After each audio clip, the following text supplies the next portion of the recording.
Tunjuk kat hampa bila mai dekat masjid, masjid yang paling besar dekat Kunming, tu pintu masuk dia, nampak tak? Itu pintu masuk. Okey, ni kawasan masjid dia hampa. Cantik sangat-sangat. Sebab dia seni bina Cina. Buat tu. Nampak macam dengan apung kan? Ni pau hampa, pau. Bertingkat-tingkat pau, panas-panas. Wah, macam-macam perisa dah. Sedapnya tengok. Naklah pau. Ya Allah, macam-macam ada. Geramnya tengok. Ni ada macam oden. Ni dumpling. Ada kacang merah. Ni kacang merah. Ni macam roti bakar. Apa tu? Roti goreng. Roti goreng. Ni kita nasi campur. Apa tengok? Macam-macam nasi dah. Macam-macam lauk. Macam-macam lauk dah tengok tu.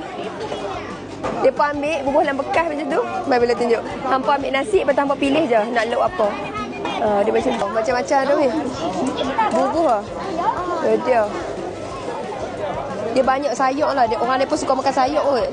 Banyak lah. Tak tahulah apa dia sayur. Jenis apa jenis ni. Macam sayur lah.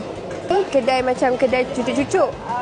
Skewers ataupun kebab. Macam sate lah kita kata. Jom Bella nak try dia punya dumpling goreng ni. Bismillah.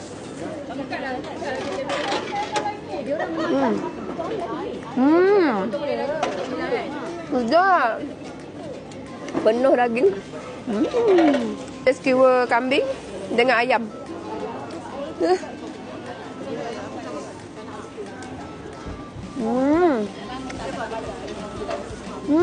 Juicy gila. Sedap weh. Kau punya dah ni kau punya. Ya, oh sorry.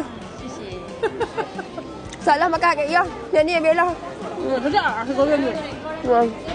Wow.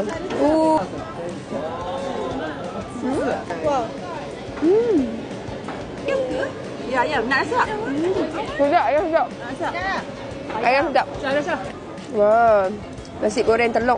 Apa juga makan Bismillahirrahmanirrahim. Sedap, makan dah. Bismillahirrahmanirrahim. Telur tu boleh makan 5 biji tu ke?